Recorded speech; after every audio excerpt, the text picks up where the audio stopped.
In 1798, the zoologists of the British Museum in London met to examine the skin of an extraordinary animal which had been sent to them from New South Wales by a colonist called Dawson. That animal was completely different from anything they had ever seen before. Its fur was like that of an otter, it had webbed feet like a duck, a flat tail like a beaver, and in place of a mouth, a duck's bill.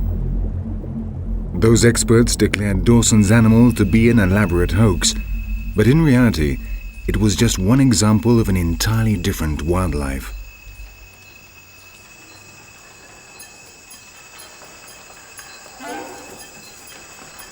Millions of years of isolation had made it possible for a process of parallel evolution to take place in Australia.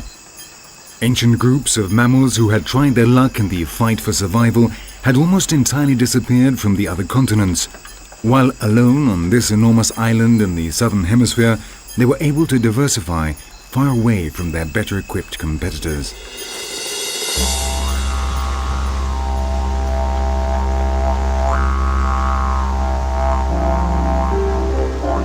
Australia separated from the rest of the world and became a gigantic Noah's Ark, where those original inhabitants of Gondwana, the supercontinent which contained all the lands of the southern hemisphere, were able to prosper. Here life evolved along different lines, and the continent of Australia became home to unique zoological species. The fish experimented with lungs, the birds grew to almost 2 meters, the trees became fire-resistant, and the mammals laid eggs.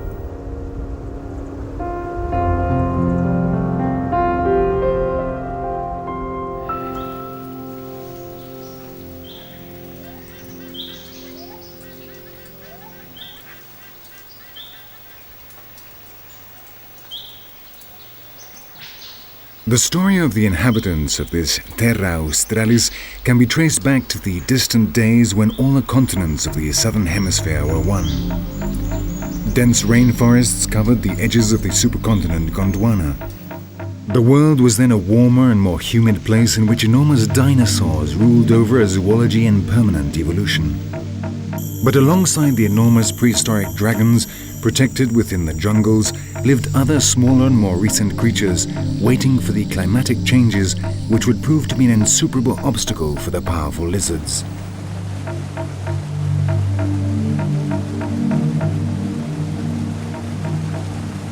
The remains of that universal jungle can still be seen in the northeast of Australia and are now home to the descendants of the long-extinct dinosaurs.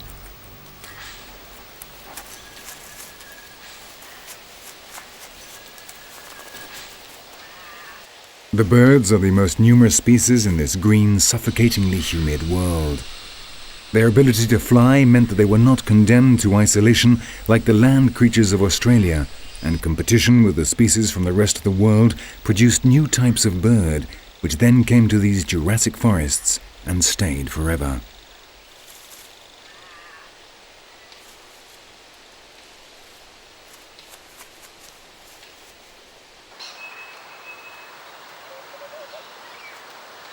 Here there were no large predators, and food was plentiful.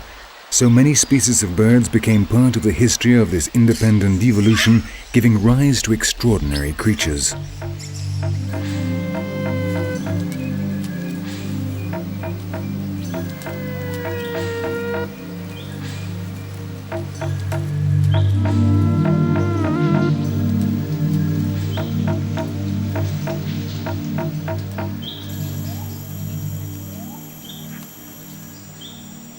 The cassowary is one of the heirs to the gigantic birds which inhabited the jungles of Gondwana. Those common ancestors evolved into the ostriches in Africa, the rares in South America, and the emus and cassowaries in Oceania.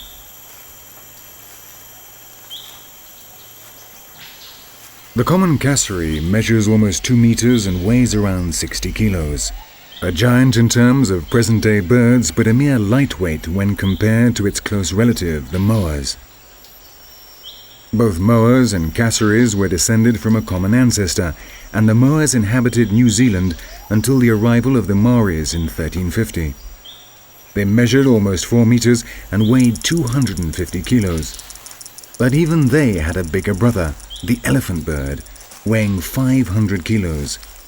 Yet another of the children of Gondwana, when the supercontinent split apart, it survived only in Madagascar and eventually died out.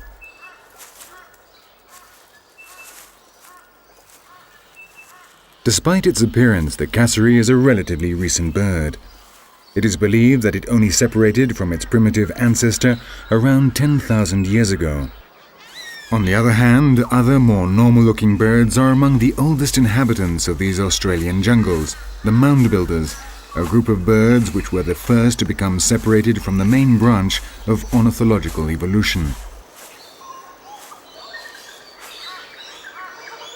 The Australian brush turkey is the most representative example of the Australian mound builders.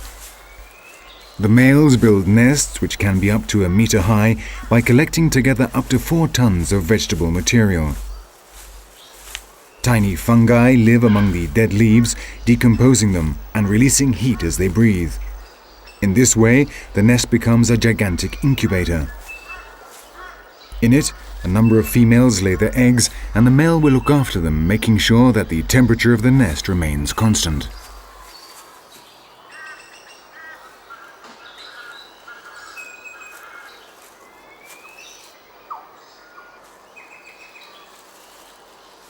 It is believed that somewhere on their tongues or beaks, the brush turkeys must have areas which are extremely sensitive to heat, and so during incubation they plunge their heads down into the leaves and check that the temperature remains between 30 and 35 degrees centigrade. The system, which we might think is a recent original innovation, is in fact the demonstration accepted by many scientists as proof of just how closely the mound builders are in evolutionary terms to the reptiles. For only reptiles and the group of brush turkeys use this particular and effective system of incubation.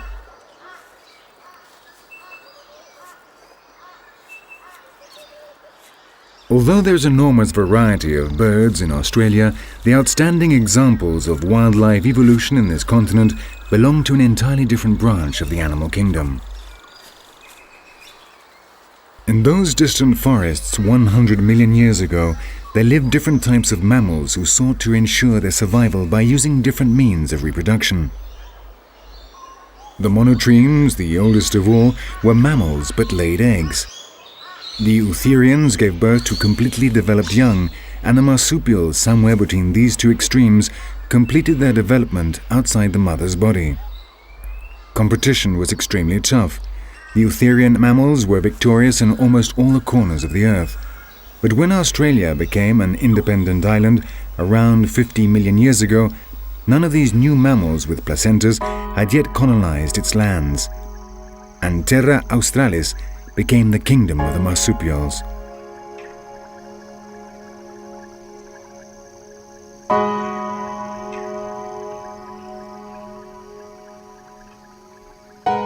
Night in the southern hemisphere is full of ghosts from the past.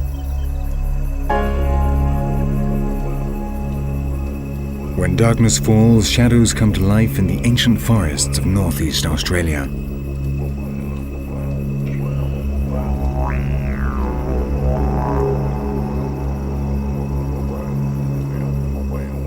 The yellow-bellied gliders move silently around the trunks of the dense forest in search of sap and resin.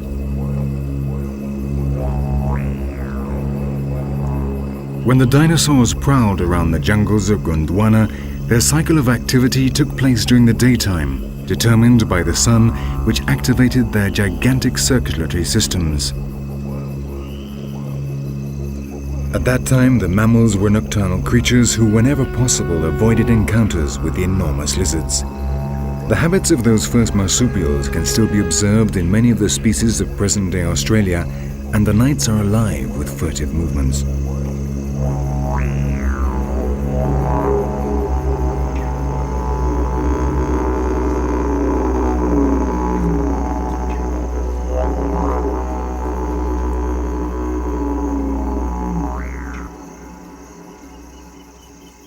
The possums, along with the kangaroos, are considered the most evolved of the marsupials, but despite this they remain faithful to the nocturnal traditions of their origins.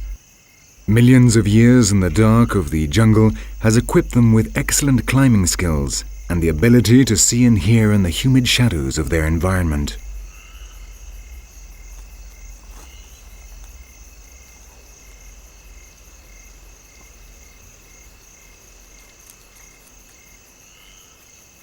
Like the gliders, the possums, such as this bush-tailed variety, lick the sap which oozes from a broken branch or a damaged tree trunk. Climbing is for them synonymous with survival. There are now no large predators in Australia, but the possums are small animals, and this makes them vulnerable to the carnivorous marsupials.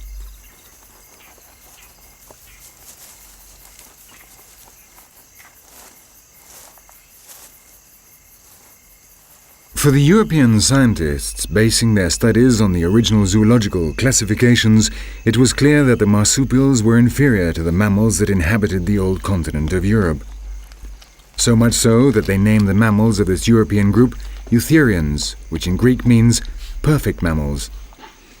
For these zoologists, the Eutherian mammals had displaced their competitors because they were able to keep their young inside their bodies until they were completely formed, whereas the young of the marsupials complete their development in the pouch used for this purpose.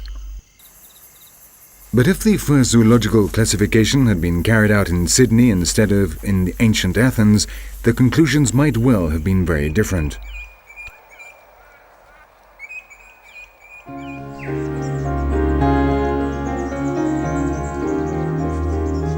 The marsupials were, it is true, displaced by the Eutherian mammals, but the reasons for this are to be found not in the pouches of the marsupials, but rather at the other end. And to understand why, nothing better than to return to the place where the struggle for survival originally took place.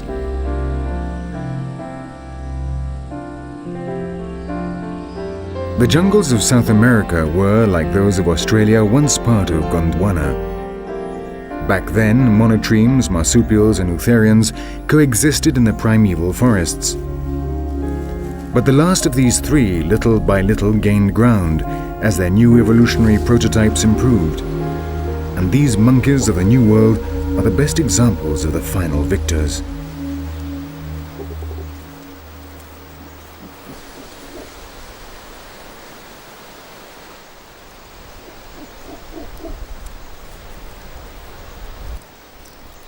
The ability to adapt which tipped the balance was not based on the different ways of giving birth, but rather on the development of the brain, the center where information and associations are stored. It was not therefore a question of the marsupial's pouch versus the placenta, but something much more effective and decisive: intelligence.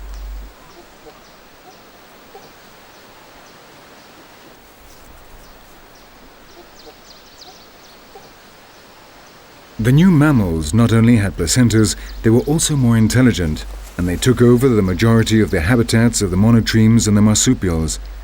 But defeat was not quite as absolute as people tend to think, because in the South American night, old ghosts from Gondwana still hide.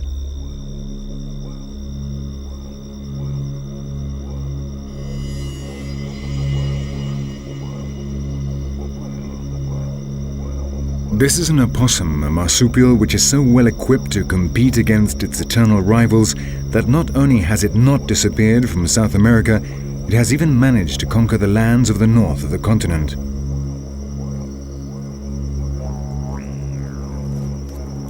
However, despite these occasional victories, the marsupials of Gondwana would not have achieved the variety they now display if geology and luck had not been on their side.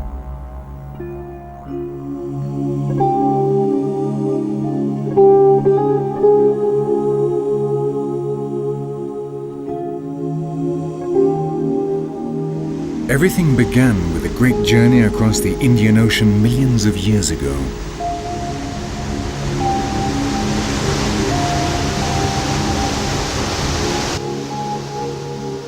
When Australia separated from the continental landmass, there were no Eutherian mammals living in its territory, and the vast island drifted north, leaving the marsupials and the monotremes free from competitors.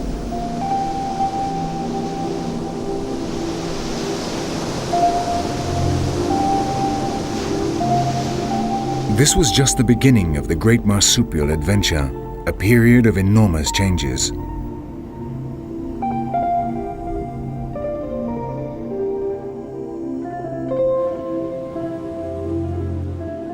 On its journey northwards, Australia became increasingly warm and its jungles became smaller. The climate of the island slowly changed. The plants had to adapt or die. New species gave birth to new forests, more open and without the splendor of the old jungles, but composed of experts in survival. And the old plants of the southern supercontinent gave way to others, more modern and much more effective, flowering plants.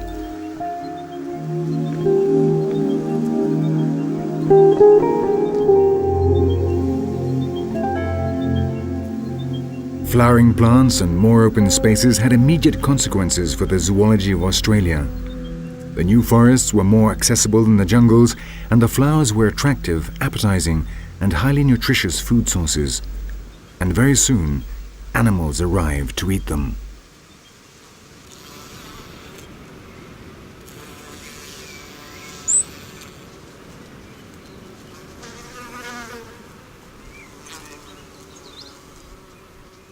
The number of insects rapidly multiplied and became valuable allies in pollination, so the plants also benefited and spread throughout the length and breadth of the drifting continent.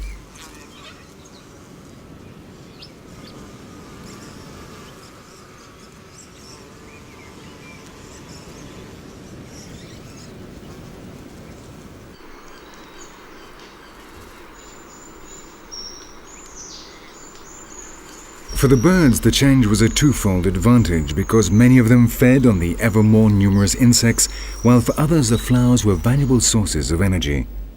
And, like the birds, the mammals also took advantage of this constant increase in resources.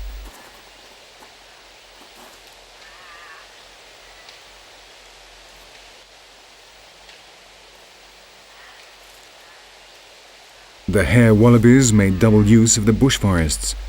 Not only did they eat the flowers, fruits and shoots, but they also found here a safe refuge in which to live.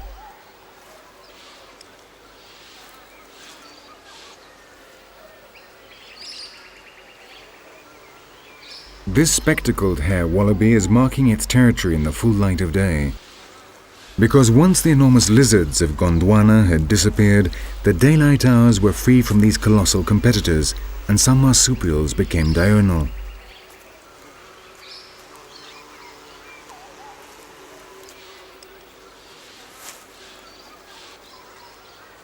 The quokka is a survivor of the changing forests. Although it prefers the dense jungles, in the new bush forests it found sufficient vegetation to survive and ended up colonizing them.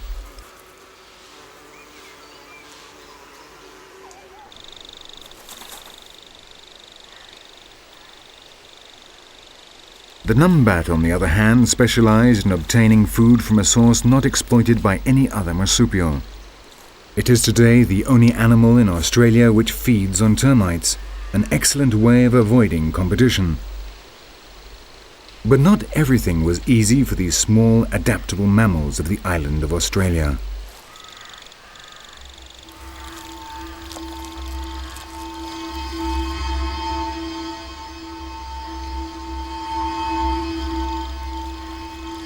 Sooner or later, the food chain had to be completed, and with so many small animals available, it was not long before predators appeared.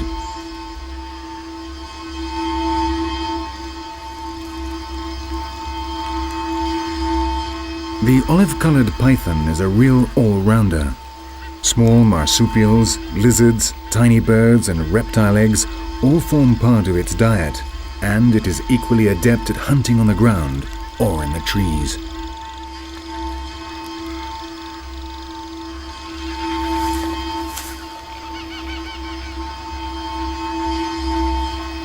Each change in the climate meant a change in the vegetation, and each one of these was followed by an endless number of adaptations by the animals.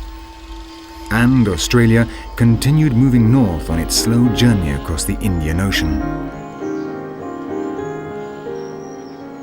The closer it came to the Tropic of Capricorn, the more temperate the climate became. Where once there had been jungle, vast open plains appeared. The pasture took over the land and new colonists appeared, some of them close relatives of those who still now live hidden in the last remaining jungles of Australia.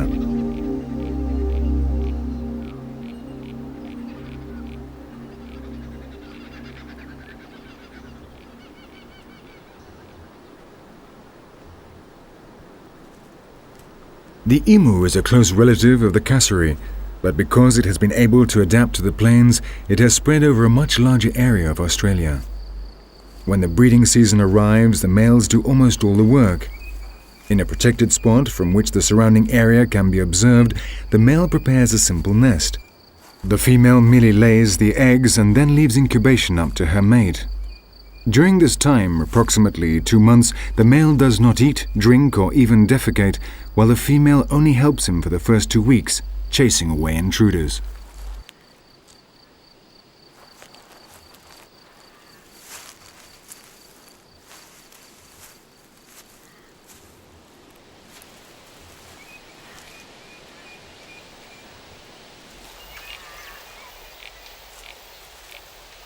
To be able to survive this harsh test, the male accumulates fat before courtship and enters a state of semi-lethargy during the incubation.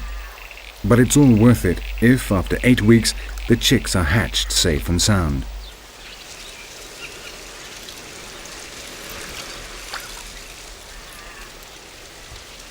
The emus are great lovers of water, on which they depend to a great extent in the heat of the Australian plains. Even the chicks are able to swim just a week after emerging from the egg, and once they have hatched, Father Emu goes off to slake his thirst, with all his offspring trotting along behind.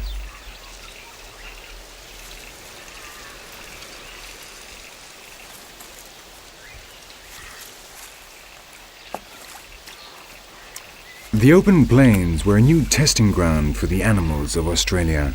To survive here, it was necessary not only to be able to withstand seasonal droughts and feed on grasses, but also to be able to flee from enemies at great speed. With their powerful legs, the emus can run at 50 kilometers an hour. But how did the marsupials manage?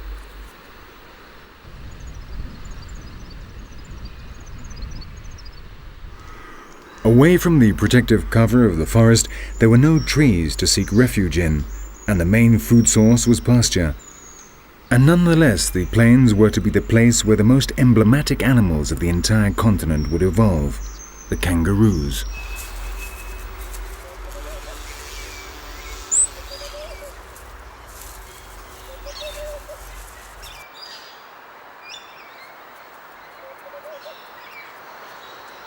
Wallabies, pademelons, wallaroos and kangaroos themselves developed a dentition and a digestive system which enabled them to feed on the tough grasses. Out on the plains, they were more exposed, especially in the breeding season, but the very fact they are marsupials proved to be a great advantage.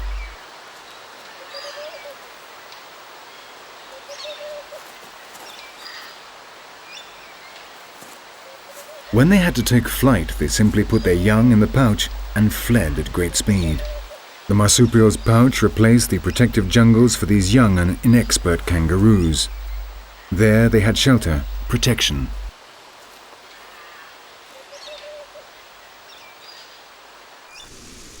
But the adaptations of the kangaroos did not stop there. The development of a powerful tail provided stability, which meant they were able to stand up on 2 legs and remain erect above the grasses, scanning the vast horizon. The tail was also the final touch in the most important adaptive weapon of all, powerful legs which enabled it to flee at great speed, and what's more, to do so by jumping, and so avoiding the obstacles of the landscape.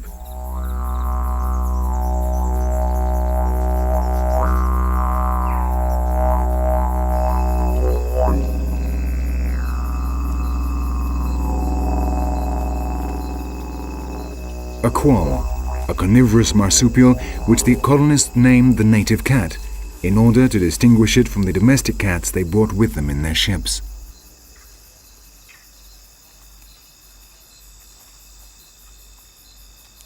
Like the real cats, the quolls are expert hunters, and the Australian night is full of potential prey.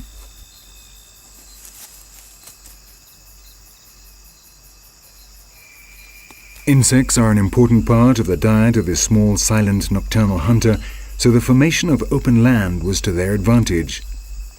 The flowers attracted insects and hunting became easier.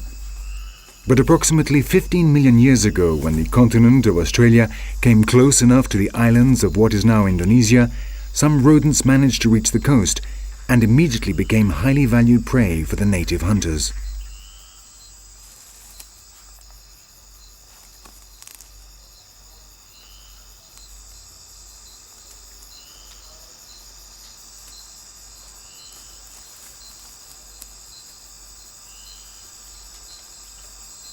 In the ancestral competition among the different groups of mammals, this was a victory for the marsupials. 20 million years of isolation meant they were the best equipped to dominate their territories, and these small Eutherian mammals, far from posing a threat, became an important part of their diet.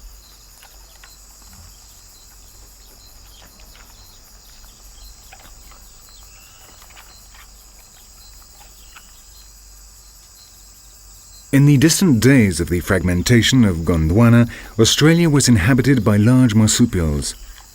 Some of them were herbivores, some the size of present-day hippopotamuses, and others vicious hunters, similar to today's lions and tigers. But the fight between hunters and prey in present-day Australia is on a somewhat more modest scale.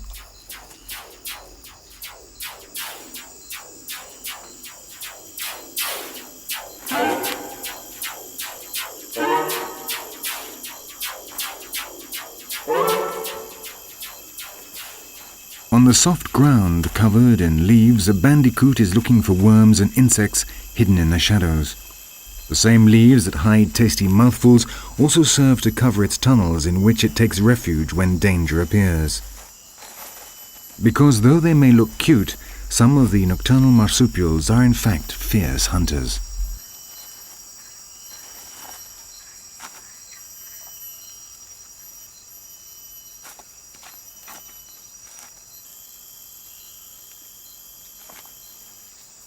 The brush-tailed phascogale is not the cheeky squirrel it appears to be. The first colonists in Sydney baptized it the vampire marsupial and spoke of it as a bloodthirsty killer. And perhaps it is for the cockroaches, beetles and spiders which make up the main part of its diet. Because the evident exaggeration of the colonists is due more to the character of the phascogale than to the raids which from time to time it makes on the hen houses where it kills and devours the birds.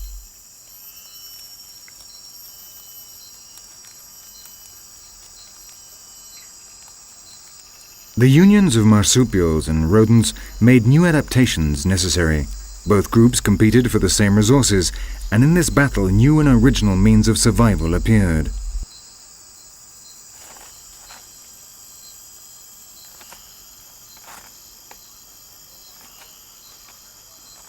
The stick-nest rat is one of these survivors.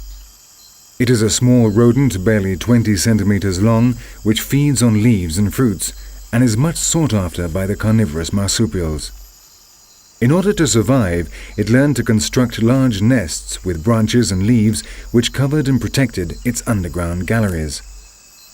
But the adaptations which made it possible for it to thrive in the world of the marsupials were of little use when the white man arrived in Australia, and it is now in serious danger of extinction.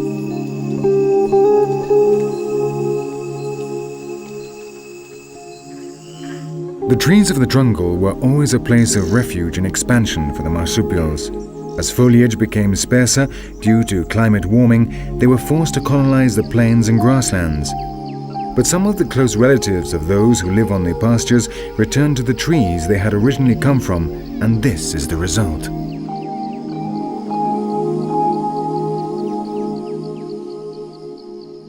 The ornate tree kangaroo is one of the 7 species of kangaroos that learn to climb. As this group of animals spread into new areas, the ornate variety was the one which reached furthest north, colonizing the lands of New Guinea. The kangaroos were the result of millions of years of adaptations in order to survive out on the open plains. Why then did they return to the trees with the enormous renewed effort to adapt that implies? There is no clear answer. Probably in order to get at the tempting foods which are out of reach, high up in the trees. When the slow evolutionary changes began, those kangaroos had no competitors for the leaves at the top of the trees. The plains were very extensive and the food sources scarce, so new types of kangaroos began to appear with different features. Stronger front legs, powerful claws, and finally the ability to move each one of its four legs independently, something which no kangaroo down on the ground is able to do.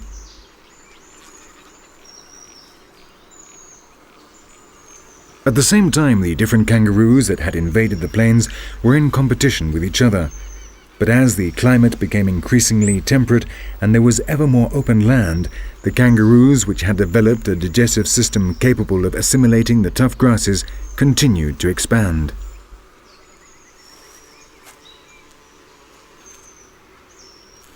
And at the same time, some trees also adapted to the increasingly temperate climate of Australia, and one in particular, the eucalyptus, was so successful that it spread throughout the continent, from north to south, creating a new type of forest.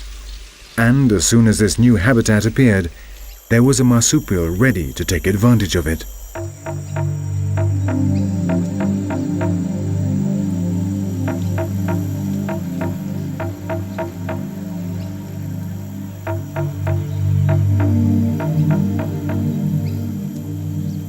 The koala was able to colonize the eucalyptus forests thanks to an adaptation which would seem impossible: the ability to feed on its leaves.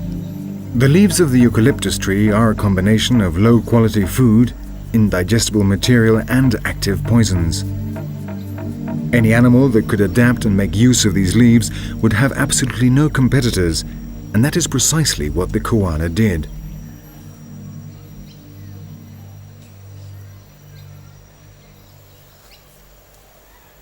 Taking care of the young is especially complicated in this world of toxin-laden foods. After completing their development in the mother's pouch, breastfeeding for 6 months long, the time comes for the cubs to be weaned and start feeding on the eucalyptus leaves. At this time, the mother excretes special soft feces, a kind of pulp of half-digested leaves which she uses to feed her young. As well as nourishing them, these feces inoculate the young with the microorganisms they will need for this difficult digestion. From then on, they will become independent from their mothers.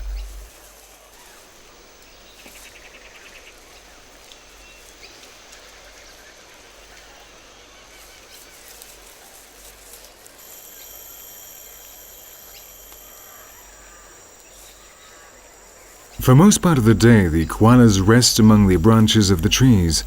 This is part of their metabolic strategy. As the food is very poor, nothing better than to rest for 20 hours a day and be able to function with the least expenditure of energy. Their specially adapted digestive system takes care of the rest.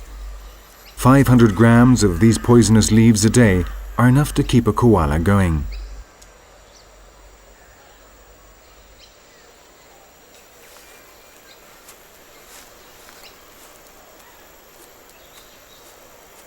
On the ground, the koalas are clumsy and vulnerable. Their feet, which are designed for climbing, are not made for walking on 4 legs. So they only leave the safety of the branches to move from one tree to another in search of more food or a female ready to mate.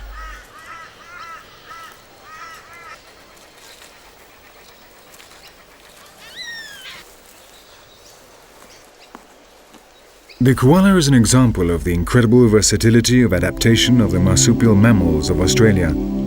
But what happened to the monotremes, those primitive mammals which were also part of the exodus of Terra Australis, along with the marsupials, in those distant days of Gondwana?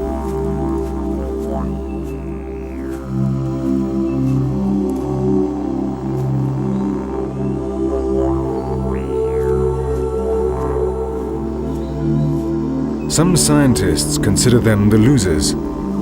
Others, perhaps more romantically, prefer to believe that they simply retired from the constant competition among mammals and chose to live just as they had for millions of years, discreetly, almost anonymously, in the most remote corners of the dense jungles, at their own pace and indifferent to the rest of the world.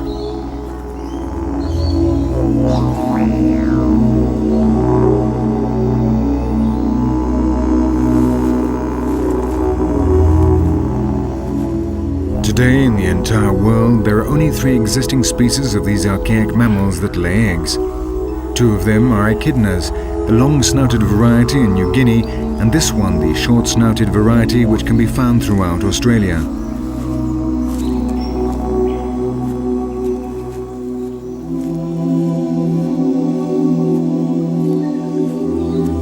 The third member of the family is the strangest mammal known to man, the duck-billed platypus, a shy animal which lives in some rivers in the east of Australia.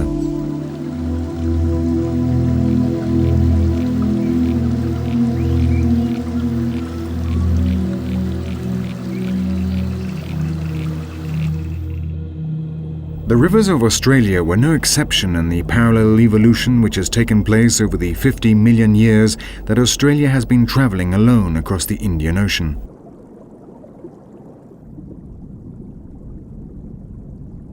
Fish and invertebrates acquired new forms, some of them as strange as the Neoceratodus, the Australian-lunged fish whose origins go back to the Devonian era, approximately 350 million years ago. But the most extraordinary creature now living in the rivers of Australia originally developed on land.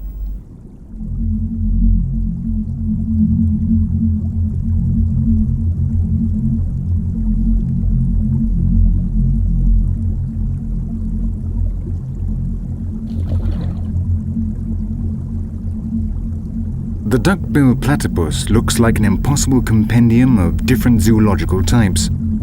From the time Dawson sent his controversial sample to the British Natural History Museum, there were constant scientific discussions, lasting for over 100 years, until finally 2 zoologists demonstrated irrefutably that they were indeed mammals and reproduced by laying eggs.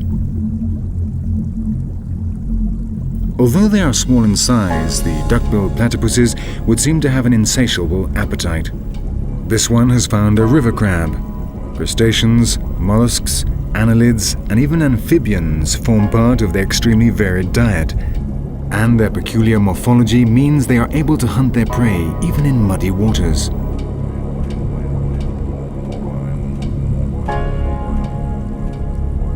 Using its webbed feet and broad muscular tail to propel itself along, the archaic platypus searches the river bottom. The sensors on its beak detect the slightest movement or change in temperature. Any animal crawling or swimming along the riverbed is rapidly located and, if it is of any interest, devoured. In the rivers of Australia, the platypus is so well adapted it has no competitors, or rather, almost none.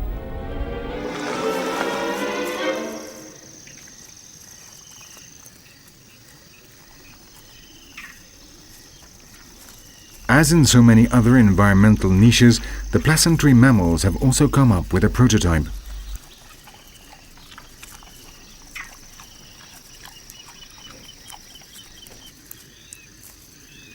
On this occasion, the result of the evolutionary process was the water rat or beaver rat, which was able to thrive in the aquatic world thanks to its waterproof fur and partially webbed feet.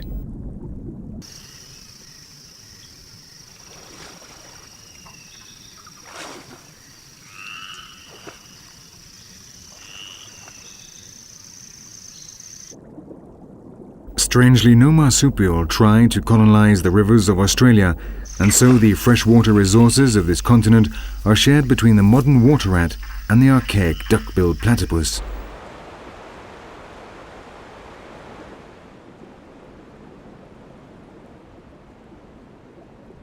The Aborigines who arrived in Australia 50,000 years ago already knew the duck-billed platypus, which they named the water mole. A very appropriate name, given that the platypus lives out its amphibious life between the water, where it finds food, and the riverbanks, where it digs its tunnels.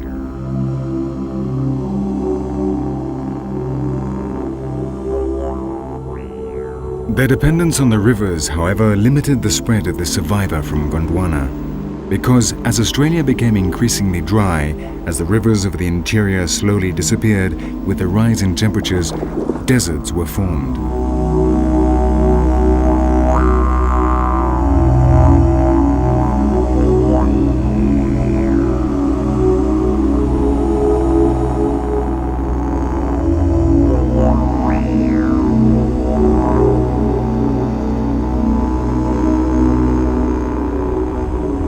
In the vast interior of Australia, water is the scarcest of all resources.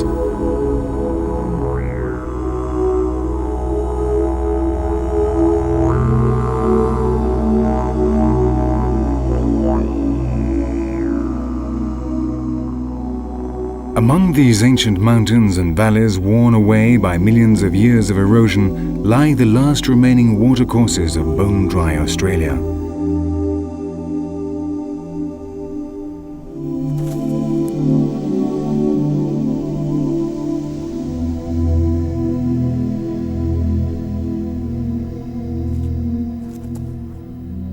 The wallabies of Rothschild Rock seek out the shade of the enormous scars which the weather has gradually opened in the granite masses.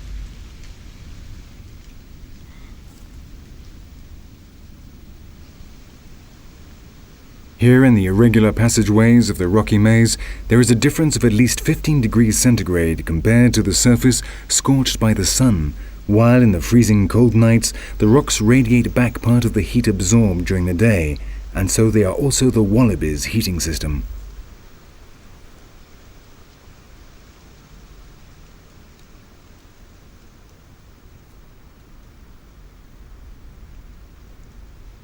The valleys of the interior, protected by the oldest mountains on Earth, are the final concession of the climate of this new Australia, a continent inhabited by animals increasingly well equipped to cope with heat and drought.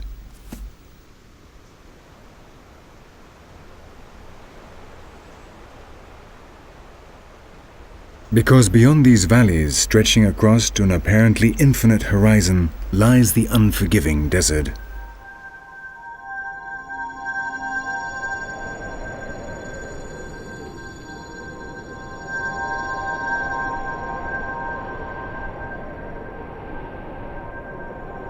Heat, wind, and sand. Around 3/4 of Australia is now arid desert terrain. Where in the past the prehistoric jungles grew, today the landscape is composed of dunes and rocks scorched and eroded. And nonetheless, the slow process which created the deserts, turned mountains into sand, also gave the marsupials time to get ready to conquer them. And once more, they managed to find a way.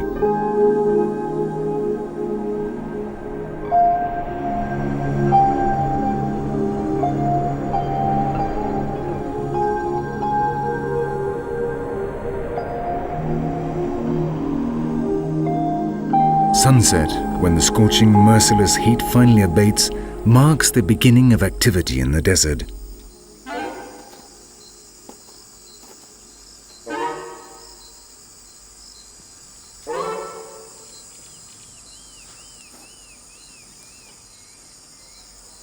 The western barred bandicoots emerge from their lairs in search of small animals. Like them, the insect spiders and other invertebrates once more become active as twilight falls, and the bandicoots take advantage of this.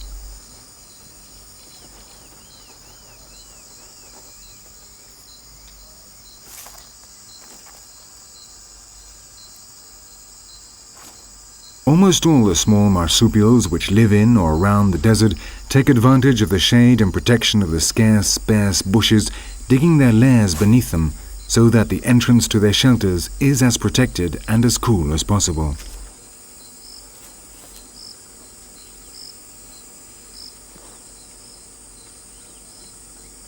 For this reason, they rarely move far from them, and when they feel threatened, they run into the thicket where, hidden among the branches, they are able to reach the entrances to their lairs.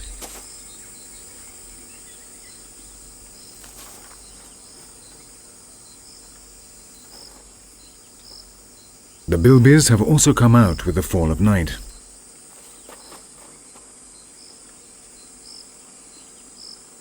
Few animals are as strange-looking as these inhabitants of the Australian desert. Their large ears and long snouts are what give them their extremely developed sense of hearing and smell. In the dark of the night and inside the large galleries which the bilbies dig, seeing is not important, and so they are relatively short-sighted animals. It is their sense of smell which enables them to find the larvae, insects, seeds and fungi on which they feed, and their ears are able to detect the arrival of possible enemies, because the inhospitable desert is also home to a number of hunters.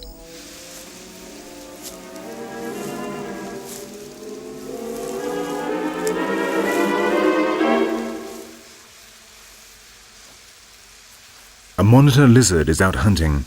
This powerful lizard well knows the habits of the small marsupials and rodents of the desert regions and is sniffing around a clump of bushes, looking for the entrance to the galleries in which the mammals take shelter during the daylight hours.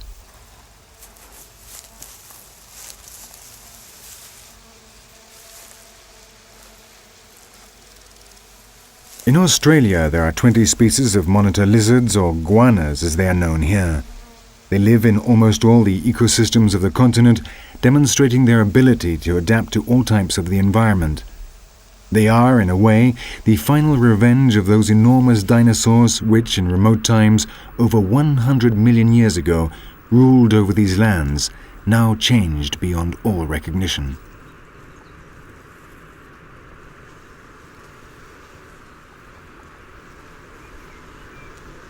The blue-tongued lizard is much less powerful than its relatives, the monitor lizards, but evolution has ensured it is equipped to defend itself in this world of hunters and prey.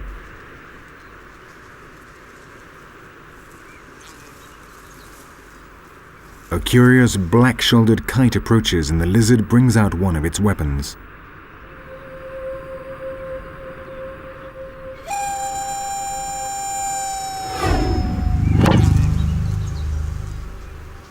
A large blue tongue, extremely threatening in appearance and, moreover, poisonous, serves to frighten off possible predators. This is not, however, the case of the black-shouldered kite, which after a brief inspection flies off.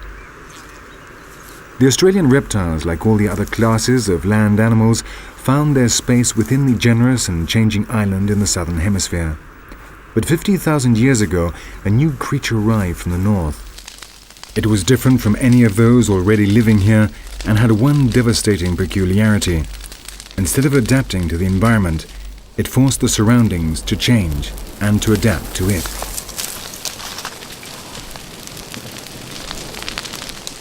The arrival of man brought violent changes. Never before had Australia changed so rapidly, and at such a speed that it did not give time for species to adapt. Along with man, other invaders also arrived. At first, with the Aborigines, they came slowly and in small numbers, giving rise to new species which displaced the native ones. This is the case of the dingo and the marsupial wolf. But with the arrival of the white colonists, the influx of aggressive invaders posed a serious threat to the wildlife of Australia. Rats, rabbits, cats and foxes, asses and dromedaries, buffaloes and wild pigs laid bare entire regions.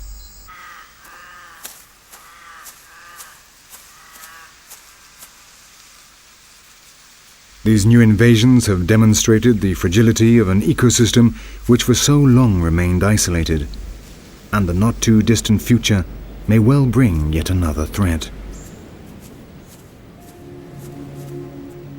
Australia continues on its slow drift northwards at a speed of 6 centimeters a year.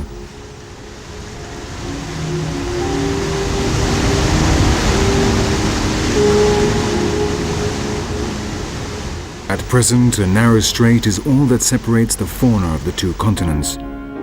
But what will happen when the animals of Asia and Oceania come into direct contact? There may well be enormous upheavals in the uncertain future of this continent. It is easy to imagine that the evolution of its landscapes and animals will undergo far-reaching changes. But probably when new specialized creatures adapt to the unique conditions of these forests or deserts, causing many of the evolutionary prototypes that now dominate Australia to die out in the farthest depths of the jungle with their Pacific and archaic way of life, there will continue to be echidnas and duck-billed platypuses. And, as in Gondwana in the distant past, there will continue to be mammals who lay eggs.